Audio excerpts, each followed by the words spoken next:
Hi folks, this is Patrick from Ground to Dust, and I thought I would record a new video about a topic that I find interesting isn't the right word, but it's one that I take seriously and have certain preferences about, things I've discovered and learned or habits I've developed that I'd be interested in sharing with you. One thing I should preface up front is that this is what I like to do. This is what works for me. These are the habits I have developed over the years. I'm not saying these are necessarily the best ideas. These may even be bad or silly ideas. Use the parts that work best for you. Historically, in music, the different tasks of engineering and producing and mixing and mastering and all that were generally done by different people. Someone would hand off audio recordings to the next person in the chain to do their bit. But these days, with things like producing music in your bedroom or the singer songwriter also being the producer and mix engineer and all that, there's less of that need to hand things off down the chain, and people can do everything kind of all in one place. And that is a great thing, but I think there is something that can be added by the idea of handing things off to a new person, even if that new person is actually just still the old person.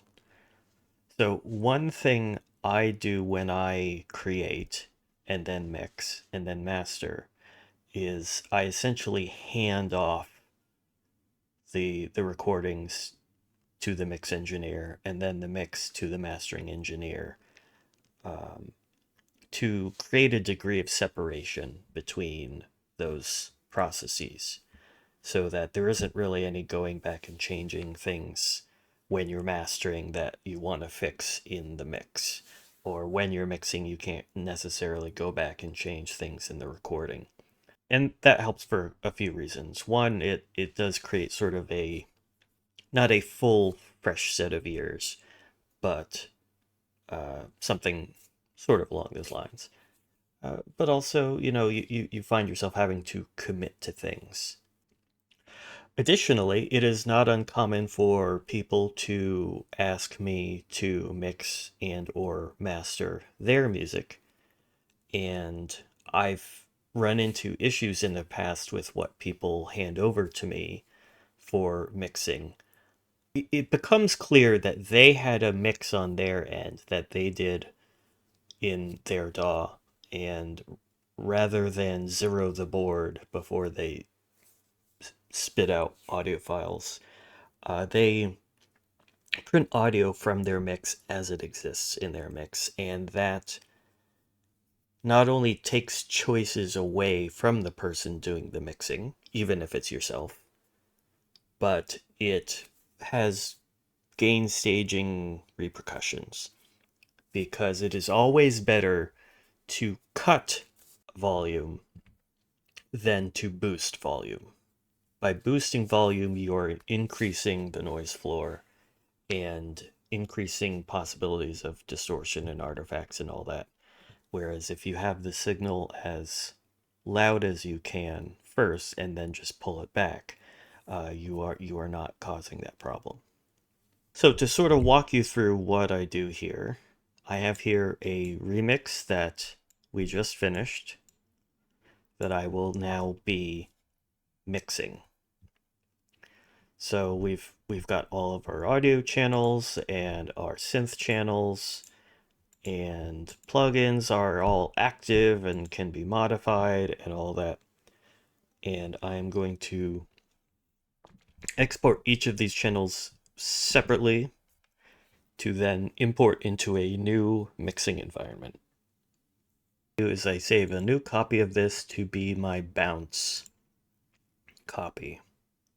That way, anything I do for bouncing it does not affect my working version. Then the next thing I do is I go through and I zero my board in almost every way possible. Panning and volume are all set to 0. Automated volume will just sort of have to stay as it is. I don't use a lot of sends, so that isn't really an issue. And in this case, the only sends I'm using are automated, so that will also just stay as it is. But anything not automated gets set to factory default. And then I take my master fader here, and I turn it down to 0, so I don't have to hear it. And then I just play the song. And I will play the track through, possibly a couple times, silently.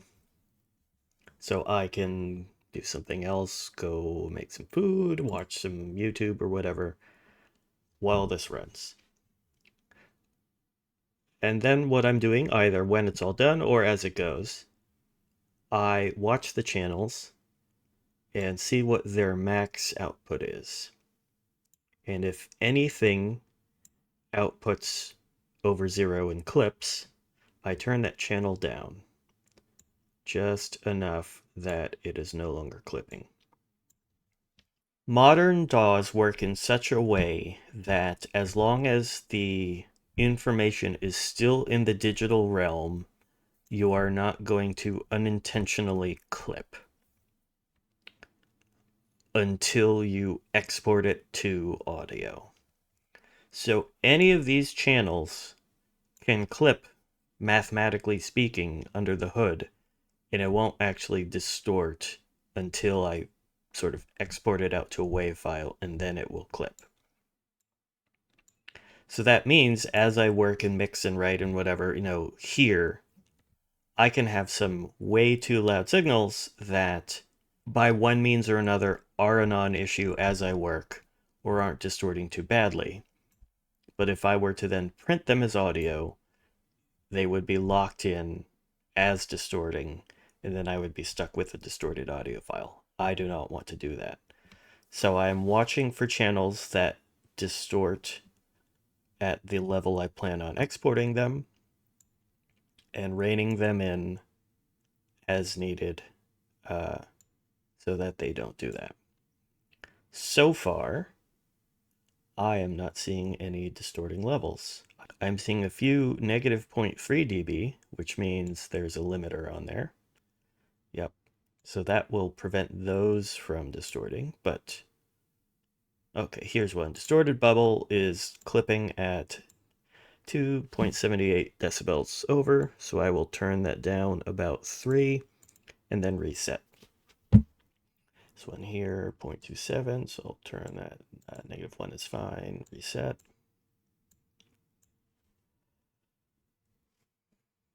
And so that's my first real step here, is just going through the whole track and then pulling the volume faders down just enough that I'm not clipping, but otherwise I'm sending out audio files as loud as they are organically,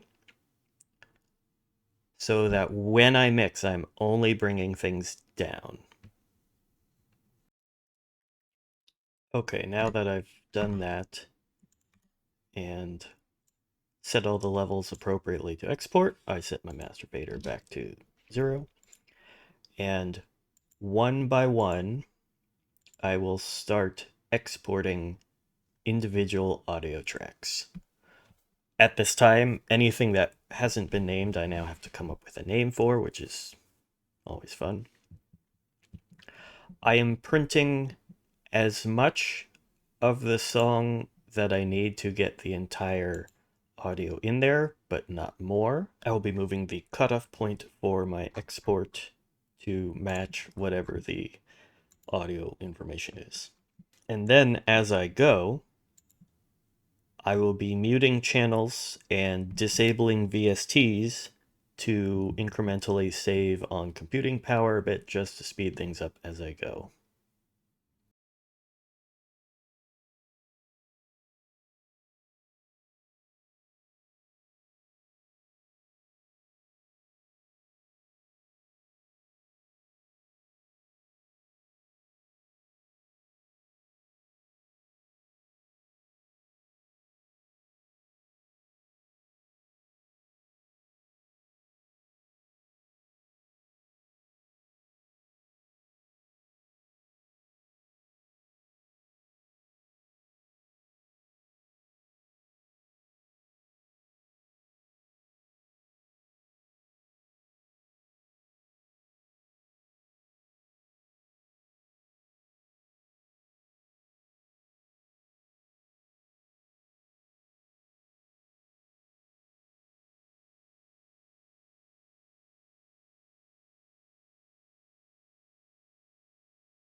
Okay, so now I've exported all of the audio channels at maximum volume, centered pan, out to a separate folder.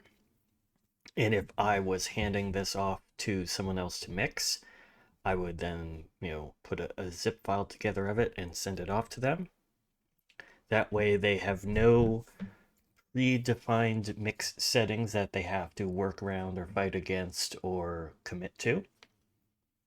And if I am the one mixing, then I can't go back and tweak and change and futz and fiddle. I have to actually work with what I've been given, which is what would the scenario be if I was mixing a track for someone else. So I think this is a good methodology to use on your own, but also good methodology to use if you are working with somebody else. When I write in Ableton. I find the way that it works and is set up and everything fits very well with how I like to be creative. However, when I mix, I prefer to mix in Cubase. I feel it is a more robust option with more routing options and such. So, all of what I just did is necessary for me working on my own, and technically you don't need to do if you're working on your own and you're staying in one single environment.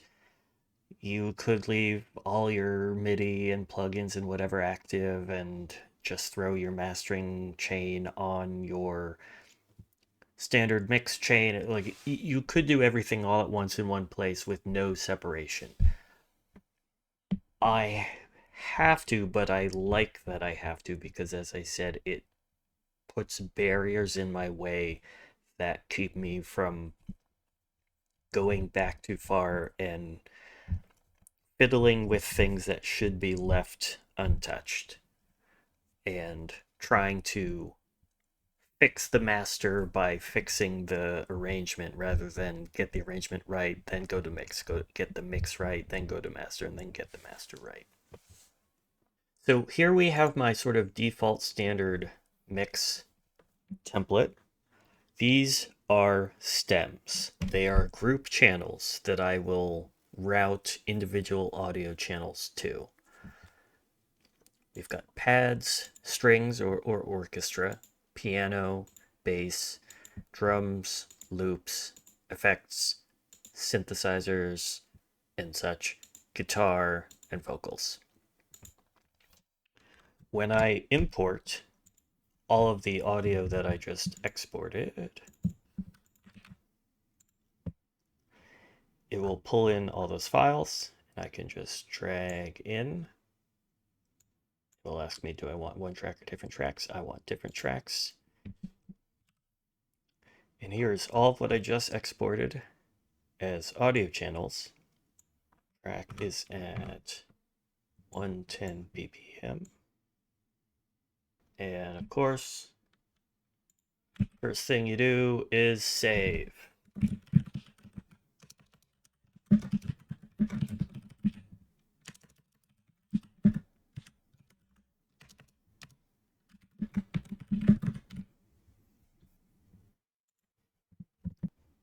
So I grew up using computers in the 90s. Hard drive space was very limited. Anything taking up hard drive space that you didn't need was a waste. I recognize that that is not the same now, but I still have filled up hard drives. I've built new machines because hard drive was full.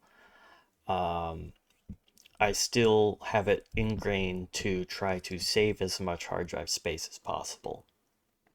So one thing I do is I set the visible ratio, scale, whatever, of the waveforms to maximum, and I go through and I cut out all the silence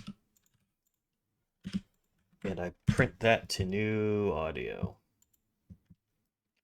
And then I clear out the full audio channel. So this background ambience channel was over almost 2 minutes or maybe a minute worth of audio. I've bounced a new file that is just the part of this that has audio, and now I can remove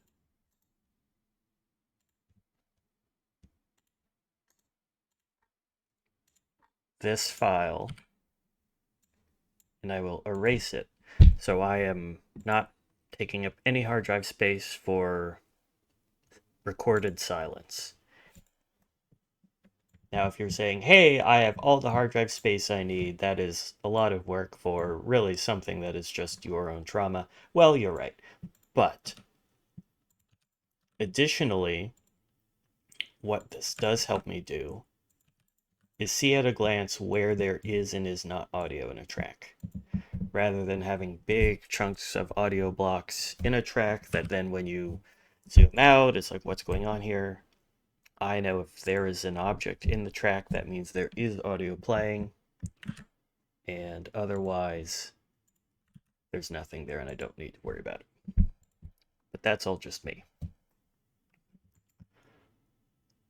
What I also do at this stage is route each of these channels to their stem.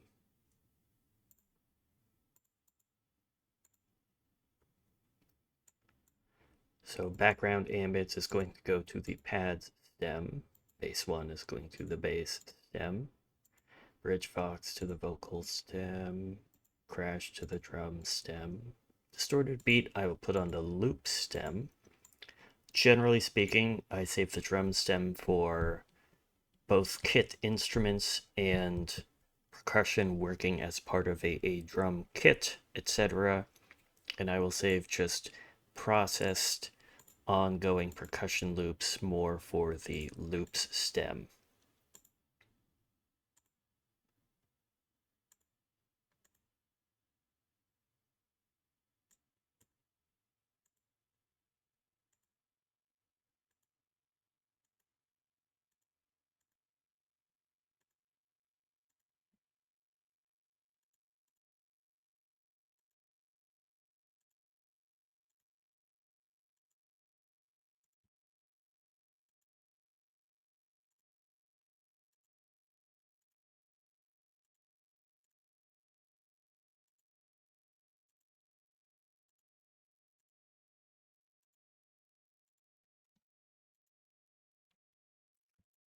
And then for stems that are not in this track that I'm not using, like strings, piano, and guitar, I will remove those.